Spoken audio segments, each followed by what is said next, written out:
अस्सलाम वालेकुम। मेरा नाम आसिम मकबूल है और मैं इस्लाह.org की तरफ से आपसे मुखातिब हूँ। हमने जो एक गुज़श्ता से पेवस्ता एक सिलसिला जो शुरू किया है, लफ्ज़ बदलें, सोच बदलें, बदलेंगे अमाल। मैंने इससे पहले भी ये ज़िक्र किया था कि कुछ लफ्ज़ जो हैं, हम उनको जो है वो दूसरे उन लफ्ज़ों को फेर देते हैं। इससे क्या होता है, अच्छा फेरने के असरात क्या होते हैं, उस लफ्ज़ को चेंज करने के असरात क्या होते हैं, वो उस पे उसका जो नेगेटिव पहलू होता है, उसको वो पॉज़िटिव कर देता है। यानी कुछ अल्फाज को आप चेंज कर दें अगर, तो वो अपने अंदर जो एक मनफी सोच रखते हैं या मनफी असरात जो रखते हैं, वो फिर उसको चेंज करके आप मस्बत असरात में तब्दील कर सकते हैं। मैं आपको इसकी एक छोटी सी मिसाल देता हूँ। देखें, जिस्म फरोशी ये एक इंतहाई मनफी लफ्ज़ है और इस लफ्ज़ के साथ एक गुनाह का तसव्वुर भी मौजूद है और ज़ाहिर है कि ये अमल जो है इस्लाम के अंदर कतन और बिल्कुल हराम है। इसकी कोई गुंजाइश नहीं है कि इंसान इस मामले में जो है वो लचक दिखाए या नरमी दिखाए। तो इस लफ्ज़ के साथ मामला क्या हुआ कि जिस्म फरोशी के लफ्ज़ को आप देखा कि माशरे में कि जिस्म फरोशी जो है ये बड़ा मनफी लफ्ज़ है और अपने साथ एक गुनाह का तसव्वुर रखता है और जब गुनाह का तसव्वुर रखता है तो लोग इस गुनाह से नफ़रत भी करते थे।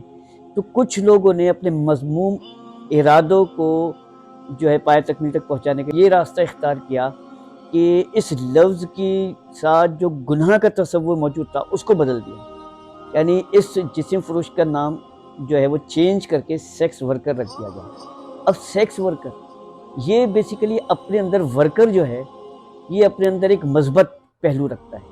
यानी आप जो हैं वो किसी का काम करते हैं, किसी का खिदमात अंजाम देते हैं, किसी की सर्विसेज अंजाम देते हैं, उसके एवज़ आप उजरत लेते हैं। तो वर्क करना जो है या अपने अंदर एक मस्बत पहलू रखता है और उसको एप्रिशिएट किया जाता है कि अगर किसी ने अपनी सर्विसेज दी हैं तो ठीक है, आप उसका मुआवजा भी उसको अता करें। यानी अपने अंदर ये मनफी पहलू हरगिज़ नहीं रखता। लेकिन लोगों ने क्या चालाकियाँ की, लोगों ने ये चालाकी की कि इस लफ्ज़ को यानी जिस्म फरोशी को लफ्ज़ सेक्स वर्कर से चेंज कर दिया। इससे नुकसान क्या हुआ? इससे नुकसान ये हुआ कि जो गुनाह का तसव्वुर वाबस्ता था इस लफ्ज़ के साथ वो भी आहिस्ता-आहिस्ता हल्का पड़ने लगा और हत्ता कि अब ये लफ्ज़ जो है सेक्स वर्कर, ये लफ्ज़ जो है बाकायदा तौर पे हमारे अखबारात में भी इस्तेमाल होने लगा। यानी उसकी गुनाह की जो शिद्दत थी उसको कम करने के लिए मैं ये समझता हूँ कि जानबूझ के इस लफ्ज़ को जो है वो प्रमोट किया गया ताकि इसके अंदर जो एक गुनाह की वो है और खबासत है और इससे जो एक नफ़रत वाबस्ता है उसको कम किया जा सके। मैं खुद ये सुन चुका हूँ। मैं तकरीब में था, एक 5 स्टार होटल में हमारी जो है वो एक मीटिंग हो रही थी। उसमें जो है वो कुछ सिंगर भी आए थे और एक रक्कासा को भी बुला लिया गया जिसको आज के लफ्ज़ों में डांसर कहा जाता है। ये बड़ा खूबसूरत लफ्ज़ है। यानी रक्कासा जो था एक बड़ा मायूब लफ्ज़ समझा जाता था।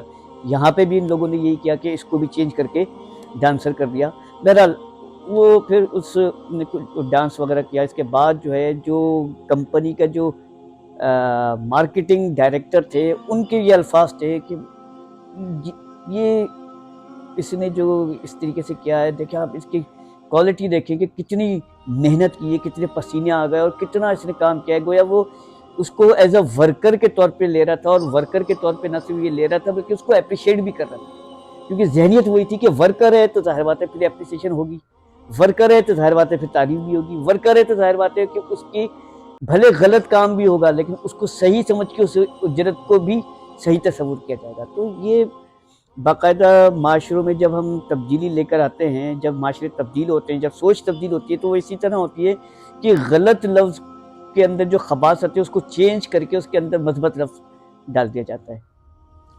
तो याद रखें कि मैं इस हवाले से सख्ती से कायल हूँ कि इन लोगों के लिए जो लफ्ज़ है ना वो हरगिज़ ये इस्तेमाल ना किया जाए। ये वर्कर्स नहीं है, ये हरगिज़ वर्कर्स नहीं है और चूँकि ये वर्कर्स नहीं है, इस्लाम में हराम है, दीन इसको हराम करार देता है तो इसलिए इनको उसी पोजीशन में रखा जाए कि ये जिस्म फरोश है, ये प्रोस्टिट्यूट है। और प्रोस्टिट्यूट क्योंकि अपने अंदर ये लफ्ज़ जो है बड़ी खबासत रखता है, गुनाह का एक तस्वुर अपने साथ रखता है, एक अपने साथ नफ़रत इसके साथ वाबस्ता है। तो माशरे में जब इन लोगों को इस नाम से पुकारा जाएगा तो इनके इस अमल से नफ़रत भी वाबस्ता होगी, मायूब समझा जाएगा। लेकिन जब माशरे में गुनाहों से नफ़रत ख़त्म होना शुरू हो जाती है तो आहिस्ता आहिस्ता उसके پہلے تو نفرت کو ہلکا کیا جاتا ہے، پھر کم کیا جاتا ہے، پھر ختم کر دیا جاتا ہے، اور پھر اس کے بعد ایک مثبت لفظ کو لا کر اس کی خباثت کو بالکل ختم کر دیا جاتا ہے۔ تو میرے نزدیک بھی اس لفظ کو بدل دینے کی ضرورت ہے، اور اس کو جو ہے وہ انہی پرانے لفظوں میں استعمال کرنا چاہیے جس لفظ کے ساتھ گناہ کا تصور واسطہ ہے۔ امید کرتا ہوں آج کی ویڈیو آپ کو پسند آئی ہوگی۔ اس ویڈیو کو لائک کریں، شیئر کریں، اور صدقہ جاریہ کے طور پہ آگے فارورڈ کریں۔ بہت بہت شکریہ۔ السلام علیکم۔